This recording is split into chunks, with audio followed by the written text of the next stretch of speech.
Valérie Plante qui annonce qu'elle va pas revenir. C'est toi qui va être mairesse? Me semble, je te verrai. Moi, je te mettrai demain matin. J'habite à l'avant. Tu peux pas te pogner un 3,5 à quelque part? Que ça s'améliore, la connaissance de qu'est-ce que c'est le GNR, mais bon, tu ne lèves pas le matin en disant « Oh, avec le purin, je pourrais faire du gaz naturel renouvelable. » Je l'entends, ça, cette ligne-là, de dire, ouais, mais on a vendu notre électricité à plein d'entreprises. J'ai pas le sentiment qu'on est dans un boom économique extraordinaire au Québec en ce moment. C'est-tu une mauvaise perception que j'ai? Il y a des choses que l'électricité, c'est mieux faire, mais il y a d'autres choses que le gaz est beaucoup plus efficace. Par exemple, un garage souterrain de plusieurs étages en béton. C'est un gaspillage monumental, c'est pas efficace de mettre ça à l'électricité. T'sais. Nous, on n'est pas là pour forcer du gaz dans la gorge des gens. Au contraire, on veut que quand on rentre à quelque part, parce que c'est notre place, qu'on est le meilleur pour faire la job. Dis-moi, est-ce que tu penses, Stéphanie, que ça va mieux qu'on pense?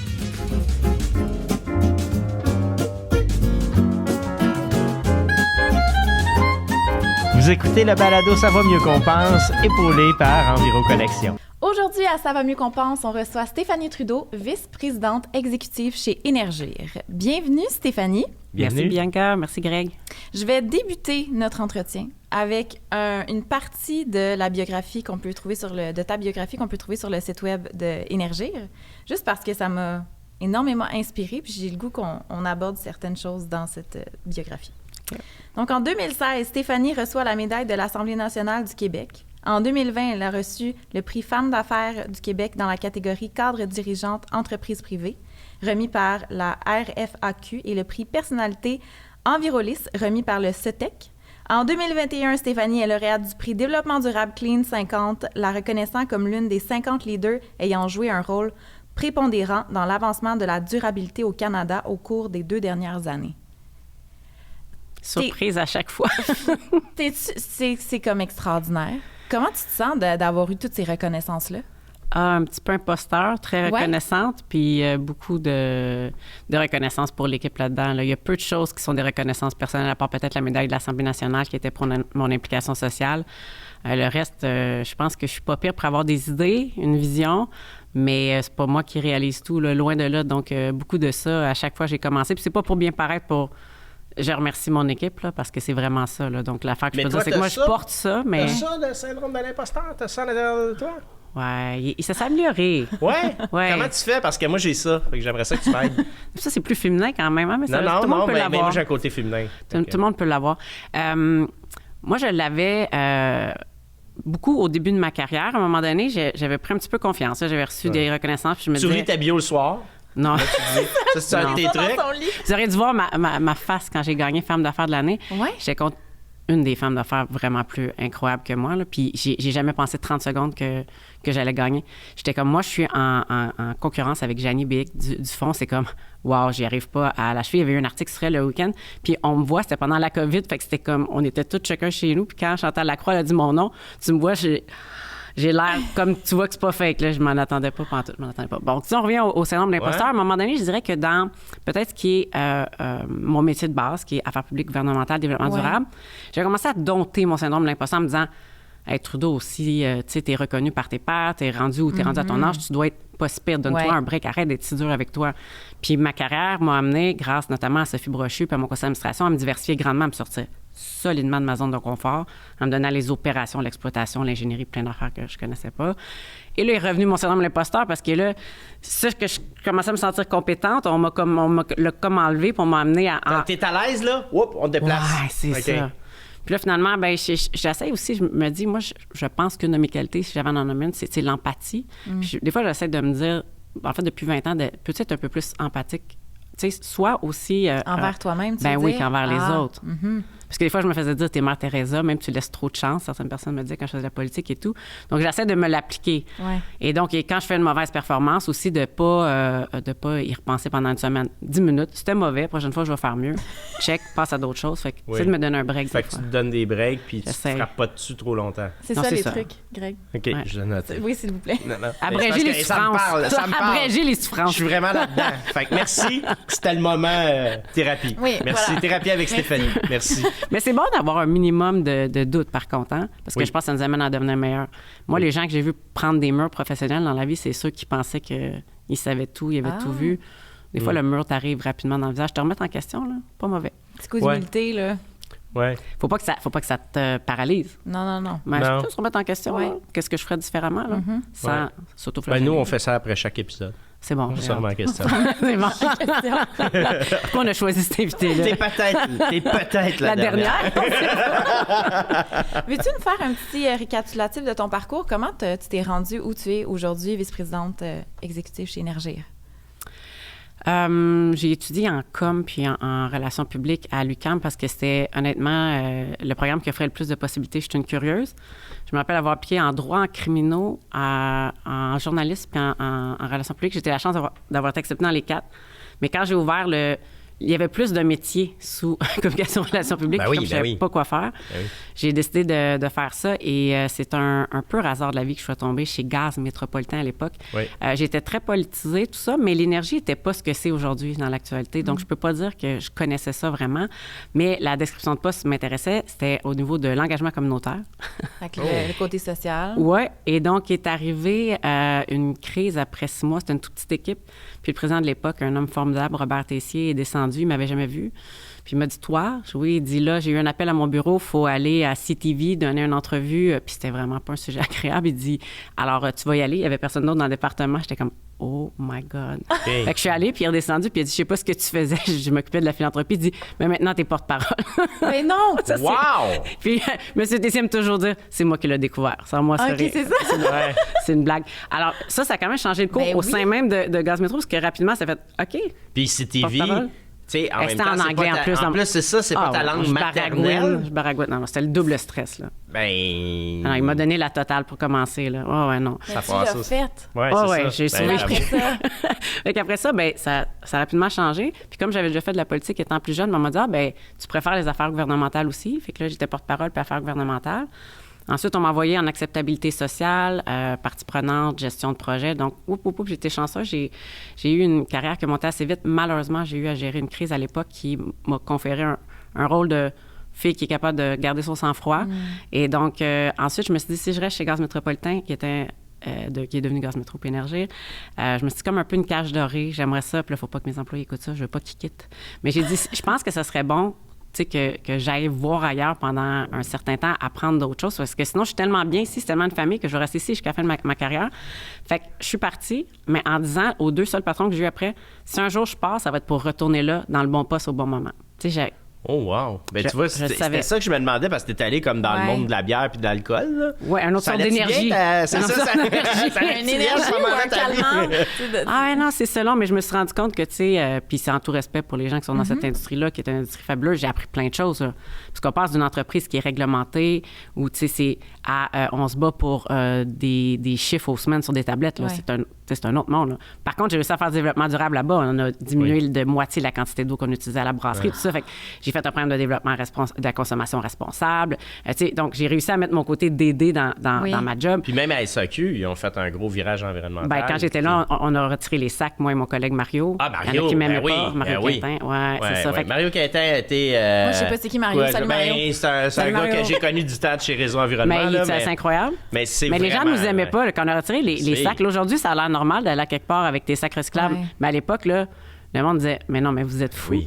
Fait que bref, j'étais allée un petit peu dans l'école, puis j'ai dit, il y a des gens super, c'était super, mais j'avais l'impression que quand je me levais le matin, que je faisais peut-être une moins grande différence dans la société qu'en énergie. Fait que le jour où Sophie m'a rappelé, puis elle m'a dit, écoute, là, on a acheté en plus des distributeurs électriques, on fait de l'éolien. Tu sais, ça s'était passé seulement 5 ans, là. Fait que toi, t'as eu un appel de Sophie Brochu qui t'a dit, Ouais. hey, écoute. Puis elle dit, j'aurais un poste de VP, puis j'avais 30 ans, ça te tenterait dessus, 31 ans. Là, c'était la bonne place. Là, j'ai dit, je pense que ça me tente. Fait que Puis il me je suis semble allée. que si Sophie Brochu t'appelle puis elle a une vision... Ouais, C'est assez me semble que ça convaincante, irait. là. Ouais. C'est assez convaincante. Ouais, ben oui, je pense. Oui. Bon, des fois, elle te met devant les faits accomplis, mais ça, c'est d'autres choses. C'est plus tard dans ma carrière. C'est plus tard, ouais. Ouais, non, c'est ça. Fait que quand je suis arrivée chez, pour terminer ma longue explication, Ouais.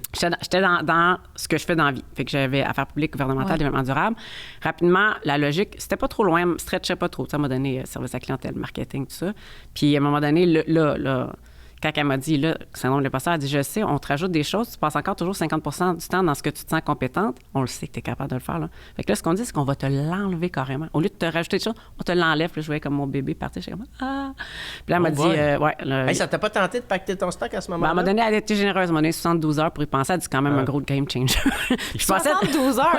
Peut-être 2 semaines, un mois, je sais pas. Hey, moi, je prendrais une longue marche. Peut-être même un ultramarathon, je te dirais, là, peut-être. Puis je suis, tu sais, je suis passée d'une job où tu es beaucoup plus dans la proaction, dans la gestion du quotidien, à des plans de gestion des actifs à long terme, 10 ans, 15 ans, gestion des risques, tu sais, c'est... Fait que, mais j'ai aucun regret. Mais quand j'ai fait le choix, je me suis donné le choix, l'option, je veux dire, de me tromper. Je me suis dit, qu'est-ce qui va arriver de pire? Au pire, je voyais ça comme livre dont vous êtes le héros. On se disait finalement qu'on est peut-être plus proche de la même âge, peut-être que tu connais ça. Ben ça disait, si tu veux tel dénouement, va à telle page, mais tu reviendras à l'autre page avant. Je me suis dit, Stéphanie, c'est juste une job, là. Si ça marche pas, là, tu retourneras et pas faire public, mais au moins, tu l'aurais essayé. J'aime ça, c'est tellement léger. Tu l'aurais essayé. Puis en plus j'étais... Oui, puis en plus, j'étais dans un environnement où le monde voulait que je réussisse. Fait que, tu sais, ça maximise tes chances. Oui. Elle m'est arrivée en me disant, moi, puis si on pense que tu es capable. J'étais comme, moi, je suis pas sûre. Elle m'a dit, nous. Fait que je me suis dit, ils vont quand même pas vouloir que je me plante. Ils vont me donner des. Et finalement, ça a super bien été. Au début, j'ai ajusté mon biorhythme parce que, comme je vous disais, entre gérer de l'action des parties prenantes, des médias, puis des planifications à long terme, une vision, un plan de développement, c'était comme quand même. Puis je suis pas ingénieur, puis je le serai jamais. Fait que, tu sais, comment je me fais. T'es une fille de com. Puis c'est intéressant, tu dis, j'ai ajusté mon biorhythme. Ah oui. Ça va être le mot de ces biorhythmes. Oui, il y a tout le temps des mots à chaque épisode. Oui, mais le biorhythme, toi, c'est très important dans ta vie. Est-ce que tu prends des rendez-vous en fonction de ton biorhythme? Non. Non? Faudrait peut-être que je commence. Non, mais c'est parce que j'ai rencontré une personne à un moment donné qui me disait ça. Moi, je sais que je suis meilleur, mettons, le matin, ou je suis meilleur, tu sais, bon. Puis, tu sais, il appliquait vraiment les principes de biorhythme. Le seul moment que c'est le gym. Oui. Oui, vraiment, le matin très tôt, j'ai pas de bon biorhythme, fait que je mets ça plus tard. Mais non, sinon, je suis pas le biorhythme. Quelle heure tu t'entraînes? Des fois, je sneak sur l'heure du dîner, puis sinon, le soir ou samedi, dimanche matin, mais matin étant 11 heures. Oui. Un matin après le brunch. Ah non, moi, quand je vois des voisins partir à comme 6 heures s'entraîner ou des collègues, là, comme j'en ai pas loin, là. Oui, merci. Bravo, respect, pas pour moi. Non, mais il faut reconnaître que c'est pas pour nous. Exactement. Donc là, très belle ascension. T'as été chanceuse quand même, là. J'entends peu de débarques, mettons. Y en a-tu une? Y a-tu des moments où t'as... Mais je suis super contente, Bianca, que tu me dises que je suis chanceuse. Parce que moi, souvent, je dis aux gens, tu sais, oui, j'ai saisi mes chances. Ouais. Mais j'ai été mauditement chanceuse. Puis le monde, ben non, c'est toi qui as fait. Mais je suis contente. Oui, j'ai été chanceuse. Mais je pense que quand il y a de la chance qui se présente à nous, oui, on se la crée, mais je pense qu'il faut le reconnaître aussi. Des fois, la vie est plus facile ou est bien faite. J'ai travaillé avec des gens inspirants qui m'ont fait confiance, puis j'ai eu des portes qui se sont ouvertes assez facilement, très jeune. Ouais. J'étais vraiment super. Le seul crédit que je peux me donner, c'est surtout dans le dernier changement de carrière que j'ai effectué, c'est de dire, c'était quand même c'était pas juste quelque chose de latéral ou un élargissement, c'est comme j'ai sauté un peu dans le vide, mais sinon, c'était juste de peut-être, tu sais, beaucoup m'impliquer.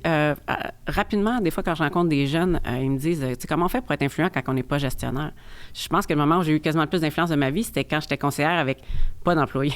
Ouais. C'est comment tu développes ton réseau à l'interne, à l'externe. Des fois, l'externe est quasiment plus important pour te faire valoir à l'interne que l'interne. Oui. Le réseau, et là... ça t'amène des opportunités. Peux-tu répéter ça? J'aimerais ça.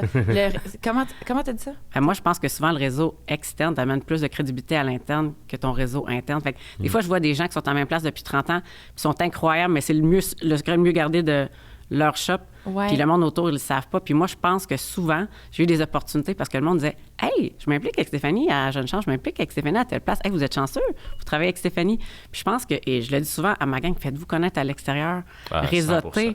Le réseau externe, des fois, il t'amène quasiment plus de crédit. Puis quand tu arrives autour d'une table, là, puis que t'es comme moi, puis t'es jeune, puis t'as syndrome de l'imposteur, puis qu'à part Sophie Brochu, qui est comme... T'es la seule femme, puis t'es la seule comme en bas de 40-50 ans, puis t'arrives avec une idée, des fois quand tu dis, je l'ai testé à l'externe, à la Fédération des chambres de commerce ou dans un comité, un tel, puis là, t'amènes l'externe pour amener de la force à ta position interne. Ça m'a beaucoup aidé, ça, d'être impliquée en dehors du travail. T'as nommé le fait que t'étais peut-être une des seules femmes ou dans les très peu nombre de femmes. T'as-tu senti ça beaucoup, que t'avais à te valoir davantage, à te prouver davantage à cause de ça? Non, puis j'étais juste dans des minutes de... Tu sais, comme je dis, jeune, par pur hasard, mes parents disaient au politique. J'ai commencé à faire de la politique à 16 ans. Après ça, j'ai travaillé... Tu faisais quoi comme politique? j'ai été présidente d'une aile jeunesse, mais grande école de la vie, plus que l'université. Je ne veux pas insulter l'UQAM. Quelle partie, mettons? Ah, ça, mes employés ne savent pas que j'ai déjà fait de la politique. Là. Non, mais c'est toi qui en parles. Tu en as parlé 3 fois, puis moi, je faisais à croire que j'entendais pas. Oui, mais on est rendu là. Personne ne pose la question subséquente. J'ai été présidente des jeunes libéraux il y a très longtemps. OK. Mais ça m'a appris énormément. Travailler avec des bénévoles, là, il faut que tu donnes beaucoup de petites tapes dans le dos là, parce qu'ils ne sont pas payés. Là. Puis de voir aussi que quand les gens disent que c'est impossible, on a fait des miracles à cette époque-là, là, comme Elle Jeunesse. On a fait passer des... Tu sais, on a créé le Conseil de la Fédération, c'est nous autres qui a créé ça. Plein de choses que tu dis, nous, des petits mox de entre 16 et 25 ans. Oui. Fait, et ça, dans un boys club de vieux monsieur, là. Puis je le crois dans ma job aujourd'hui quand je dis « Hey, gang, des fois, on a des idées un peu folles chez Énergie. » On peut rêver, là. On est capable, même si on est le plus petit distributeur gazier à peu près qui est au Canada, qu'on est une pinotte, là, et on l'a fait. Un des prix que j'ai gagné, c'est pour un programme d'approvisionnement responsable qu'on a fait que, sur papier, c'était un peu fou de penser. Il fallait qu'on soit pas tout à fait humble même pour se dire, nous, pinotte, on va faire ça. Ouais. On va faire bouger des grands joueurs. On agit en grand, même si on sait qu'on est des pinottes dans le réseau, là, maintenant. Là. Puis tu dis, hey, mon rêve le plus fou, c'est que je crée un effet d'entraînement, puis tu sais, ça a fonctionné. Fait que ça, c'est quand même vraiment super, là, pareil. Là. Oui, puis je trouve ça important ce que tu dis parce que, tu sais, des fois, on dit, ben quand je vais être grand, je vais faire telle affaire ou plus tard, puis on reporte beaucoup les choses, puis dans le fond, fais-les tout de suite, puis ça va devenir, tu sais, en fait, c'est même l'essence du balado. Nous autres, on va faire croire qu'on est big, là. Ben, tu viens ici, on n'est pas si big que ça. Mais, tu sais, on le joue comme si c'était vrai, tu sais. Ouais. Ça devient vrai, finalement. Ben, c'est vrai. Il n'y a pas de petits gestes, il n'y a pas de petits moves. Puis moi, c'est peut-être ce qui a dicté, tu sais, toute ma carrière. Beaucoup d'humilité, accepter de se tromper, mais au moins, on avance. Puis, tu sais, être un agent de changement, ça n'a pas besoin d'être de top leader, là, mais juste faire partie de la parade, idéalement, même si tu peux être en avant, mais pas la regarder passer, puis dans tout, là, dans les aspects sociaux, dans l'aspect professionnel. Fait que ça, je pense que c'est comme... Mais dans la vie, en général, pas juste dans la business, d'être un agent de changement. On a tous un potentiel d'être un agent de changement, mais c'est quoi le rôle qu'on va prendre dans le grand show, tu sais? C'est ça aussi. Et ça, peu importe notre personnalité, hein? Parce que des fois, je me fais dire, ouais, mais moi, je suis introvertie. Ouais, puis toi, tu es extraverti. Oui. Moi, je pense que tu es plus extraverti qu'introverti. Mais en vieillissant, je deviens un peu plus introverti, mais oui, je suis clairement plus extroverti. Mais en vieillissant, oui, tu te transformes vers... Ouais, j'ai peut-être moins de bébé sociale, peut-être un petit peu plus me refermer sur ma famille. Ouais. Ben, c'est peut-être tes valeurs, hein, aussi. Tu sais, de dire, ben, la valeur familiale. Puis, tu sais, je sais pas, toi, si tu as vécu ça, mais, tu sais, la pandémie, ça nous a un peu changé aussi, hein. Un peu. Non, mais je dis un peu, ben, je voulais voir jusqu'où tu irais. Mais, ouais. C'est ça. Nos valeurs ont changé, notre façon de vivre a changé. Ça a remis beaucoup de choses en perspective parce que quand tu sais pas ce que tu n'as pas, tu sais pas. Fait que quand tu sais pas ce que c'est d'être avec ton cocon puis de passer plus de temps à la maison puis de te sauver quelques jours par semaine, faire un peu de tes travails pour pas voyager 3 heures par jour, 5 jours par semaine, mais quand tu n'as rien connu d'autre, pour moi, c'était juste normal. La vie. C'était ça. Hein, j'écoutais la radio, l'actualité, j'en profitais pour appeler ma mère et mon père. Puis, mais de dire, la vie, ça pourrait être que je pourrais être à la maison plutôt quelques soirs par semaine. Est-ce que ça me tente de revenir en arrière? Honnêtement, c'est pour ça que je comprends très bien aussi mes employés là, qui ont des familles aussi. J'en ai une, puis moi, le nombre de fois où ça m'est arrivé dans des réunions super importantes de dire qu'on débordait, là, puis de dire, il faut que j'aille parce que mon fils, il joue au hockey, puis il faut que... c'est la première fois qu'il va garder les buts, puis je vais aimer ça voir la dernière période. Là. Puis ça légitime plein de monde, surtout des gars, à faire la même chose. Donc, la recherche de la balance, tout ça pour dire que la pandémie m'a appris que je savais déjà que j'aimais beaucoup ma famille, mais quand tu touches à ça, d'être plus près, et ça vient juste me confirmer aussi pourquoi je suis chez Énergie, pourquoi je veux rester chez Énergie, c'est que quand je suis pas à la maison, je veux faire quelque chose qui vaut la peine. Qui a du sens. Ouais. Tu as besoin de sens. Fait que des cocktails pour des cocktails, ça me tente plus. Quand je vais dans des cocktails, c'est parce que je pense que je vais pouvoir faire avancer quelque chose pour notre vision, pour amener notre vision de décarbonation ailleurs, travailler les parties prenantes. Socialiser pour socialiser, c'est rendu que j'aime mieux être à la maison. Oui. Parce que c'est une moment qui ne repasse pas. Ils grandissent vite dans ta barouette, les enfants, en plus. Là. Ah, mais totalement. Puis ça va vite. Tu sais, tu vois, t'es ticu, puis tout d'un coup, rendu au, je sais pas, quel âge tes enfants, mais ça va vite, là, tu sais. Mais comme ça, t'as manqué, ça repasse pas. Ça repasse pas, exact. Raison de plus que je suis contente d'avoir un travail qui m'allume énormément, que j'ai l'impression qu'avec l'équipe, on fait humblement une différence chaque jour. Fait que je fais quelque chose d'utile quand je suis pas en train d'être avec les miens, tu sais. Mais toi, tu te sens utile dans notre société? Ben moi. Non, mais toi, personnellement, quand tu te couches le soir, là, tu sais, on est tout seul avec notre oreiller, là. Comment tu te sens? Je me dis toujours que je pourrais en faire plus. Ah oui, mais ça, c'est ton bout d'imposteur qu'on a parlé tantôt. Mais tu sais, je co-préside la campagne de la tablée des chefs. Je suis impliquée depuis, je pense, depuis 12 ans. À 12 ans, j'ai commencé à répondre au téléphone pour Jean Lapointe. Là, tu sais, fait que... Ça te vient de où ça devient, cet engouement-là pour le social? Je sais pas. Ce que je trouve le plus valorisant, c'est d'aider les autres. C'est ce qui est... Puis même des fois, je me dis que c'est quasiment une problématique. J'en retrouve peut-être trop de... Et puis des fois, c'est sur des affaires pas compliquées. Là. Dénouer un problème avec l'équipe de hockey, aider une maman à se trouver un psychologue parce que je connais quelqu'un. Le nombre de fois où... Puis là, je dis ça, puis c'est niaiseux, mais puis qu'après ça, elle me dit « j'en trouvais pas ». Puis là, mon chum me dit « pourquoi tu fais ça? » C'est la 3e personne qui se trouve un psychologue depuis 2 semaines. Mais ça m'a pris 5 minutes, je l'ai aidé. Moi, je... Wow, je trouve ça super valorisant. Fait que dans ma job, la même affaire. Pourquoi t'aiderais pas? Ben, ça c'est ce que je me dis. Mais non. Mais le monde qui me dit, mais toutes tes affaires. Mais moi, je trouve ça super valorisant. Le monde sont comme, mais non, c'est beau. C'est beau, mais des fois, je m'embarque dedans puis je fais comme, ah, t'avais-tu vraiment le temps d'aider? Être tout au même des fois, tu sais. Arrête de prendre des engagements. Mais donc, est-ce que je change la planète? Mais non, mais je me dis, si tout le monde fait ce que je fais, ça va être un peu mieux. Ben oui. Puis tout le monde peut le faire. On n'a pas besoin, c'est pas vrai qu'on a besoin d'être une femme d'affaires. Tu peux faire la différence. Tu peux faire du bénévolat, donner du temps. Tu peux t'impliquer dans le sport amateur. Plus personne s'implique dans le sport amateur. C'est tough de trouver des entraîneurs. Ouais, c'est plus ce que c'était quand j'étais jeune. Fait à ta façon, puis tu sais, des fois, on arrive sur des CA, puis tout le monde a le même profil. Mais il nous en manque peut-être un avocat, un comptable, tu sais, qui est moins dans la levée de fonds. Puis on se complète. Donc, je pense qu'il y a de la place pour tout le monde pour s'impliquer là, dans la société, autant professionnellement que personnellement. Là. Oui, mais en même temps, on a beaucoup valorisé un type de personne pendant un bout de temps. Je pense que là, on commence à voir que ça prend toutes sortes de personnalités pour faire, moi, ce que j'appelle le show. Là. Je reviens souvent avec ça, le rôle dans le show. Puis pour moi, tout ça, c'est si on veut que tout le monde embarque dans le show aussi, il faut que le monde se reconnaisse dans le show.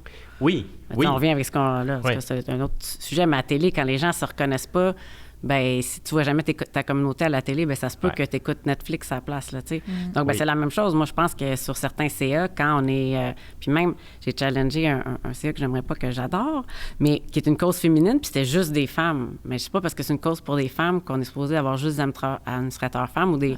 C'est intéressant que tu dises ça. Moi, je pense quand même que les hommes peuvent amener quelque chose d'intéressant. Oui, puis les hommes, il y a toutes sortes d'hommes. Oui, c'est pas juste des mâles alpha, là. Je veux dire, il y a toutes sortes d'hommes comme il y a toutes sortes de femmes aussi. Tu sais, on a décrit les boys clubs. Moi, je pense pas que de faire juste des woman power, on est plus avancé, là. Le but, c'est d'être équilibré et représentatif de la société. Moi, je le pense un peu. Moi, je pense que ça prend toutes sortes de monde pour faire un monde, tu sais. Mais c'est vrai que, tu sais, mais là, ça a été un boys club trop longtemps, fait que là, on va se faire une clique de femmes. Tu sais, je sais pas. Tu sais, on peut tous travailler ensemble. Je pense que d'avoir c'est un autre sujet, mais d'avoir un safe space entre femmes puis réseauter, c'est une chose. Mais moi, je voudrais pas que mon conseil de gestion que je dirige soit que par des femmes. Parce que je la vois, puis tu as raison, tu as dit quelque chose, Greg, tout à l'heure, là. C'est pas tous les hommes qui sont... c'est pas toutes les femmes. Tu sais, il y a un spectre d'hommes et de femmes, là, on s'entend, là, je veux pas... Mais il reste que quand même des il y a des affaires, Fait que quand on arrive à une décision où on doit aller sur l'aspect humain ou ça versus le risque puis le financier, à 80 du temps, les gars, là, je suis pas mal proche de la même place. Puis on arrive à trouver un consensus qui, je pense, est un win-win pour la société.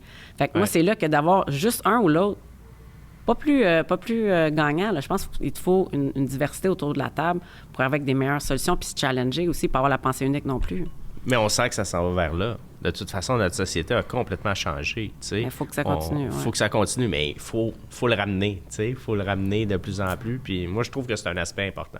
Effectivement, d'ouvrir à la diversité. Puis, dis-moi ton intérêt pour le développement durable, l'autonomie, que tu as commencé quand même là-dedans. Et ça c'est... Est-ce que ça vient avec ton intérêt pour le monde social? Il y a quand même beaucoup de liens. Le bien de la planète, oui. C'est quand même proche du bien de la société, je pense. Oui, proche. Le bien commun. Je dirais que à la SAQ, j'ai commencé à être sensibilisée. Fait que, j'étais quand même au début de ma carrière, j'avais comme 27, 28 ans. Là. Puis j'ai jamais étudié là-dedans, mais j'ai beaucoup lu là-dessus. Puis après ça, être dans l'énergie, je veux pas, là, l'énergie puis l'environnement, c'est hautement lié. Fait que, rapidement, j'ai eu la chance d'être... C'est vrai, la chance d'être nommée comité aviseur des ministres de l'Environnement, tout ça, où j'ai été appelée à penser pas juste à énergie et au gaz, à l'environnement avec un grand E, à l'énergie avec un grand E, aux autres formes, où pendant un grand temps, je travaillais beaucoup sur le transport. Vous allez me dire, le transport, mais c'est pas grave, c'est un enjeu important de l'environnement. L'année passée, j'ai été nommée par le ministre Wilkinson, un ministre fédéral des Ressources naturelles et de l'Énergie, membre du Comité canadien de l'électrification du Canada. Pour représenter Québec, j'étais chez Énergie. Oui, c'est je me ça. suis dit, il y a peut-être du monde qui vont décrire ça, c'est la fille de gaz. Bon, en tout cas, à date, on a remis notre rapport, tout a bien été. Je pense que j'avais la légitimité de dire, quand tu es rendu à 20 ans dans un domaine comme l'énergie et l'environnement, je ne me prétends pas être une experte, je ne suis pas une chercheuse. Mais ça fait partie de mon quotidien, 365 jours par année depuis 20 ans. Je suis rendue pas pire en énergie puis en environnement. Je suis pas une scientifique, on s'entend bien entendu. Mais je pense que je suis rendue avec une pensée beaucoup plus large que juste mon entreprise. Puis c'est important parce que moi, chez Énergie puis ma gang, on est un morceau, là, on est 15 du bilan énergétique, là. On n'a pas... Mais justement, c'est c'est quelque chose de plus grand que nous autres. Là. Parce qu'on parle beaucoup d'énergie au Québec en ce moment, là, en tout cas, à tous les jours, encore matin dans la presse. C'est important. Mais j'ai l'impression que on comprend mal ce bout-là de l'énergie. Là, comme... C'est super complexe. Il faut donner une chance à la population. Puis le matin, là, quand il faut que tu fasses vivre ta famille, il faut être travaillé, tu as des enfants.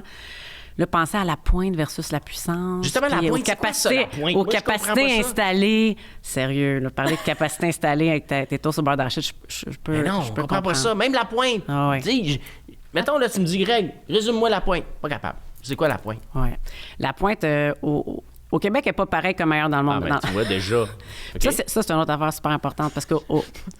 Là, faire console, mais il faudrait y revenir parce que quand les gens disent ouais, mais en Californie, ils font ça. Ouais, mais ils n'ont pas le même climat. Non, mais ils n'ont pas le même climat. Je dis, il faut comparer des pommes avec des pommes. Mettons qu'on parle de la pointe au Québec. La pointe, elle est vraiment, premièrement, tu as une pointe qui est saisonnière. Donc, l'hiver, on s'attend, on a un climat très froid. By the way, vous pensez qu'il y a combien de pourcents de villes dans le monde qui ont un climat plus froid que Montréal? De villes dans le monde. De villes dans le monde qui ont un climat plus froid qu'à Montréal? En quelle année? De façon générale. Ah, ouais. L'année passée, c'était... Ouais, c'est ça. C'est un historique. Moi, à part quand j'étais jeune, là, la pire punition, c'est qu'on t'envoyait en Sibérie. Fait que d'après moi, la Russie, ça doit être frette. Là. Je suis jamais allé. Mais je pense pas qu'il y en a tant que ça. Je me demande même si on est dans les plus froids. On est dans les 4-5 les plus froids au monde. Fait quand on arrive avec des solutions, là, puis qu'on se dit, on va faire un copier-coller avec ce qui se fait ailleurs. New York, là, 6 heures de route, leur pointe, c'est la moitié de la nôtre. C'est pas grand-chose, c'est 5-6 degrés jour qu'on appelle. Super important. Donc, bref, la pointe, c'est lorsqu'on consomme le plus. Donc, il y a une pointe saisonnière. Au Québec, quand tu regardes automne, printemps, c'est stable. Puis là, l'hiver arrive, on se chauffe. Oui. Février, là. Mais on se lève pas mal tout à la même heure. On parle de la vaisselle à la même heure. C'est vrai, on a ri de M. Fitzgibbon. Oui, mais c'est ça, son Fitzgibbon, lui, il l'avait programmé. Il n'y a pas tort. C'est vraiment des heures de pointe où...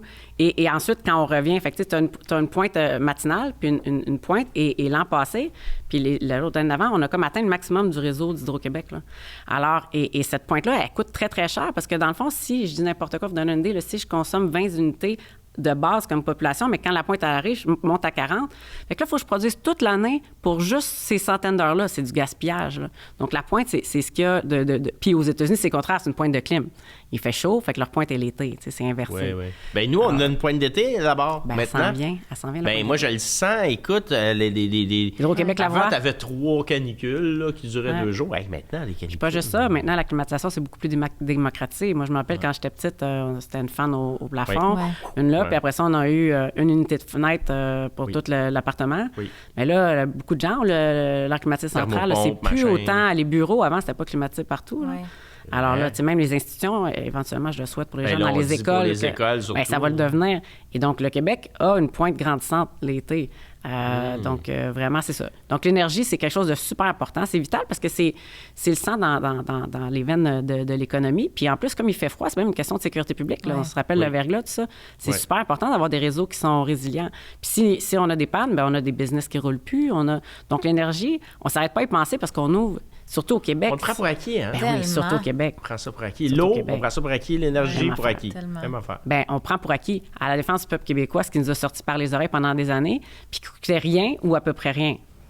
Fait que, c'est vrai. Donc, changer ce paradigme-là. Il y a bien du monde, fait un vox pop, là. Mais jusqu'à il y a 5 ans, j'ai compris d'être mélangé. Dire, mais qu'est-ce qui est arrivé, diantre? Oui, bien justement, qu'est-ce qui est arrivé, selon toi, que tout d'un coup, la game a changé? Non, mais c'est un point important, parce que quand tu fais un vox pop, les gens disent « Ouais, mais de l'énergie, on en a plein. » Ouais, il y a 5 ans, pas maintenant. La dernière fois, tu t'es informé, mais comment ça se fait qu'on...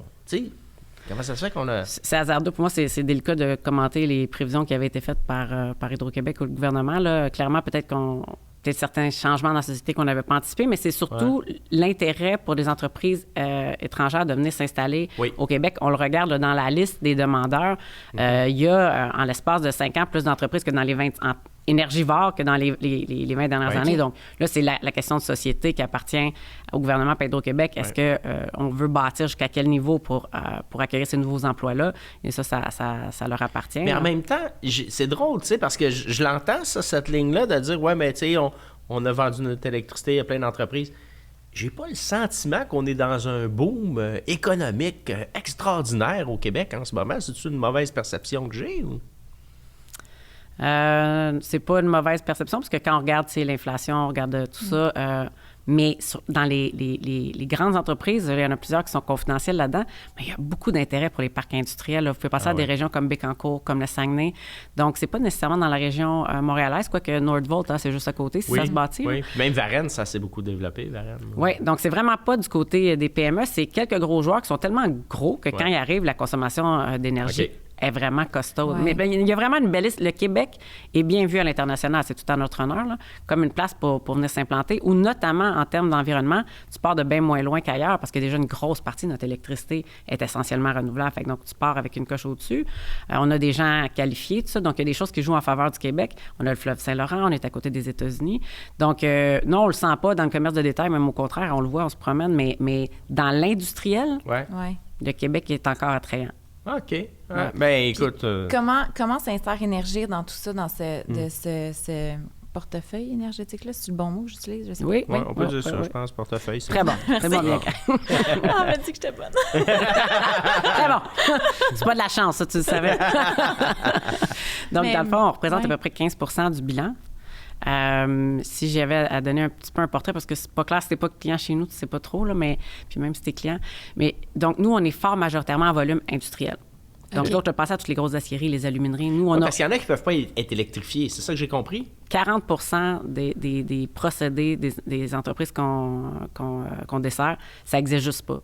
Donc, il n'y a même pas soit le point tellement de chaleur tellement élevé, soit même le gaz naturel, c'est un intrant pour faire certaines affaires, certains produits finis.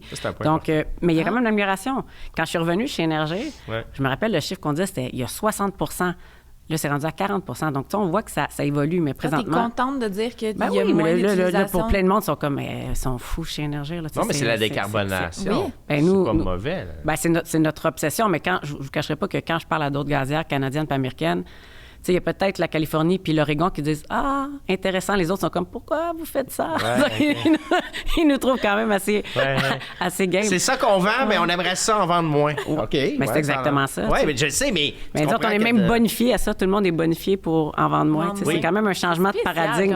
Ben, je suis très fière de ça parce que, tu sais, au début, quand on parle de ça, puis d'embarquer tout le monde jusqu'aux techniciens et techniciennes, puis qui nous disent, OK, on a confiance en vous, vous avez un plan qui est solide, on va se décarboner, mais on va continuer à exister. Parce que moi, je crois aussi à la transition juste, je veux que les emplois demeurent, je veux qu'on puisse requalifier des gens vers un job qui pourrait t'amener à changer. Comment ça, c'est une autre affaire. Tu sais, je veux dire, il faut avoir un plan solide. Puis transition... Faut avoir, tu sais, nous, notre plan, il est jusqu'à 2050, là. Mais il y a tellement de gens qui font des promesses avec des cibles 2050, mais qui font rien. Mais nous, c'est dès aujourd'hui, chaque jour, on travaille pour l'horizon 2030, 2040, 2050. Je pense que c'est ça le secret, c'est d'y aller par étapes. Fait que dans le fond, aujourd'hui, à peu près 60 de nos volumes sont industriels. Le reste, c'est dans le bâtiment. Dans le bâtiment, on a donc essentiellement la chauffe de l'espace puis la chauffe de l'eau. On a un plan hyper ambitieux d'avoir la carboneutralité dans le secteur du bâtiment en 2040. C'est vraiment assez ambitieux. Comment on fait ça? L'efficacité énergétique, vous devez être tanné de l'entendre, mais ça, moi, je toujours, on le dit pas assez. T'as raison. Efficacité énergétique, c'est la seule mesure qui te fait mettre des sous dans tes poches. Comment on est efficace énergétiquement? Ah, il y a plein de façons qu'on peut être efficace. Premièrement, on a des fois des appareils qui sont à 80-90 d'efficacité. Il en existe à 100 dans le gaz. Dans les thermopompes, tu montes dans les au-dessus de 100, 120, tout ça. Mais juste l'isolation de ton bâtiment. Ça coûte plus cher, mais c'est la clé. Quand même, c'est la clé. C'est la clé. Les fenêtres, les thermostats intelligents. C'est ça. J'essaie de penser à monsieur, madame, tout le monde qui a envie de... Ben, change tes fenêtres. Appelez chez Énergir, on a des super programmes. Puis Hydro-Québec avec ILO et compagnie, ils ont vraiment des super programmes. Mais on peut faire une grosse différence. Fait que premièrement, c'est arrêter de gaspiller. Puis ensuite, nous, ce qu'on a fait d'assez innovant, ce qui est peut-être une de mes plus grandes fiertés des dernières années qu'on a fait comme équipe, puis les gens disaient, c'est quand même assez, excusez-moi, c'est bold, là, mais c'est de dire, nous, on a appelé Hydro-Québec pour le gouvernement, puis on a dit, ben nous, là, on dirait à nos clients, vous allez vous électrifier pour ce qu'on disait tantôt, la base. Là. Donc, quand il fait plus chaud que -12, fait qu'on vous donne 70% des volumes de nos clients. Ils vont garder une fournaise, puis à -12, il va y avoir une permutation qui va se faire, puis ils vont tomber au gaz naturel juste pour la pointe, en espérant que ça soit pour le moins possible. Puis éventuellement, cette pointe-là, au lieu d'être du gaz fossile, ça va être du gaz renouvelable. Et donc, ça va être tout aussi renouvelable que s'il était 100% à l'électricité, mais moins cher pour le client, puis moins cher pour la société. Parce que pour Hydro-Québec, aller payer pour électrifier la pointe de mes clients, ça a l'air peanut, là, 200 000 clients, c'est énorme. Hydro-Québec est bien content du programme Bi-Énergie, c'est pour ça qu'ils ont embarqué, parce que puis même présentement, c'est de l'importation là, pour la pointe. C'est même pas de l'énergie propre pour l'instant. Quand on n'arrive plus à fournir, on est obligé d'importer cher et pas propre. Donc, la biénergie fait beaucoup de sens. Donc, efficacité énergétique, biénergie, puis le résiduel du gaz naturel renouvelable qui vient à partir de matières résiduelles. Donc, ça, c'est notre plan, on est obsédé. C'est 3 affaires que tout le monde se lève le matin en pensant... Mais le GNR, ça semble être quelque chose de... Parce que, tu sais... Nous, on en a parlé déjà gaz dans un autre... renouvelable, gaz naturel renouvelable. J'essaie de ramener à la base parce que... parce qu'on en a parlé. Je t'écoute parler, puis des fois, même moi, j'en perds des bouts, puis il y a beaucoup d'informations. C'est technique. Mais si les gens avaient écouté la saison 1, ils auraient entendu parler de GNR. On en a parlé avec... je répète. Oui, mais on a besoin de répéter. On répète jamais assez. C'est ça. Non, parce que ça revient à ce que je disais, je pense qu'il faut que quelqu'un l'entende à la radio 10 fois avant que peut-être qu'il commence à avoir une idée c'est quoi GNR. Mais quand on sonde, on voit là, que ça s'améliore, la connaissance de qu'est-ce que c'est le GNR. Mais comme je vous dis, le monde ne se lève pas le matin en se disant « Oh, diantre, avec le purin, je pourrais faire du gaz naturel renouvelable, puis avec mes pleurs de banane aussi, je peux biométhaniser ça. » Moi, justement, la biométhanisation, là, on l'a vu dans la presse ce matin, à Varennes, là, ça brasse un petit peu. Il disait qu'il s'était plugué chez vous. Il y a des dépassements de coûts dans l'usine, comme il y a dans pas mal, tu sais, avec la COVID. Je peux vous dire que nous, on est dans l'éolien. Tu regardes les coûts, tous les projets qui ont été partis avant la COVID, là, notamment tout ce qui est l'acier, tout ça, les prix ont super augmenté. C'est clair. Il y a aussi la manque de main-d'œuvre. Quand tu dis, on est-tu dans un boom? Ça, par exemple, on le voit, c'est serré. Nous, on a des clients, gros clients industriels qui voudraient faire des beaux projets en efficacité énergétique qui auraient un retour sur l'investissement. Là, donc, rapidement, ils rentreraient dans leurs sous. Mais ça prend du monde, des ingénieurs qualifiés pour l'implanter. Ils sont sur-sollicités. Puis quand tu regardes le plan d'Hydro-Québec, il dit, j'aurai besoin de 35 000 travailleurs. Oui, je sais pas où on va les prendre là, comme société. Là. Oui. Fait que moi, j'essaie de bien traiter les nôtres pour pas qu'ils s'en aillent là. Oui, bien c'est ça, parce que... mais c'est 35 000 employés qualifiés sur la construction en brève échéance, c'est majeur comme pression sur le Québec, ça? Je vais revenir au GNR. Si, là, on composte... Moi, je pense à ça dans mon auto tantôt, j'ai eu le temps, il y a tellement de trafic. Si on composte plus au Québec, est-ce qu'on va être capable de faire plus de GNR? C'est sûr, mais c'est pas toutes les municipalités qui ont opté pour la biométhanisation. Non, mais en connexion à Terrebonne, ils ont ça. Oui, il y a plusieurs villes là, qui le font. Mais de toute façon, même si tu fais pas de GNR avec, s'il vous plaît, composter, parce que c'est vraiment... Il faut arrêter d'enfouir des matières putrécides. Fait que ta municipalité ait décidé à Québec, par exemple, ou à Varennes, d'en faire du GNR ou du compost, puis qui va être réutilisé, c'est toujours bien de composter. De composter. Oui, non, ça, c'est clair. Mais nous, quand on regarde l'avenir chez nous... de nos approvisionnements. Il y en a qui viennent de sites d'enfouissement traditionnels. Il y en a qui viennent de sites de biométhanisation municipaux. Super beau potentiel sur la valeur, là, on ne rentre pas là-dedans parce que c'est compliqué, mais la valeur environnementale, c'est les sites agricoles. Donc, le purin, la bouse, très, très riche. Et y en a-tu pour que ça aille que ça soit... Bien, c'est quand même conséquent. Mais là, après ça, il va falloir ajouter la biométhanisation à partir de résidus forestiers. Là, au Québec, on est gâtés. C'est ça qu'on appelle la biomasse? Exactement, la biomasse forestière. Donc ça, c'est ce qu'on appelle le gaz naturel de 3e génération. Et quand on va toucher à ça au Québec, l'industrie va boomer parce que quand on pense à des endroits comme la Haute-Mauricie, comme le Saguenay, comme l'Abitibi-Témiscamingue, ça donne, plus chanceux qu'intelligent, que c'est des réseaux où il y a des grosses industries, des grosses industries du bois, de l'aluminium et tout ça, et c'est en bout de réseau. Donc, nous, éventuellement, s'il y a des usines de GNR à partir de biomasse forestière qui se construisent là, ça va pouvoir être injecté en bout de réseau. C'est le cercle là, de transport. Oui, c'est donc moins de transport. En bout de réseau. Je m'excuse, là, je suis fatigante avec ça, mais je veux vraiment que les gens comprennent bien. Parce que le réseau... Nous, on dessert à peu près 310 municipalités, 11 000 kilomètres. Puis dans le fond, souvent, ça finit par être comme une fin d'antenne. Ça s'arrête à quelque part. OK. Fait que on appelle ça en bout de réseau. Fait que si, disons, et c'est le cas, je vais vous donner un cas, puis là, c'est complexe, là, mais en Abitibi, prochaine industrie qui rentre là, le tuyau est comme pas mal saturé. Fait que tu te dis, ça serait vraiment chouette qu'au lieu d'être obligé de doubler une conduite ou autre, qu'éventuellement, il y a un approvisionnement local qui arrive par le haut, que j'injecte par le bout du réseau plutôt que de l'injecter à Montréal, en Ontario, aux États-Unis ou dans l'Ouest canadien. Donc, je vienne approvisionner par le bout du réseau. Présentement, on a déjà une dizaine de sites au Québec qui injectent directement dans notre réseau.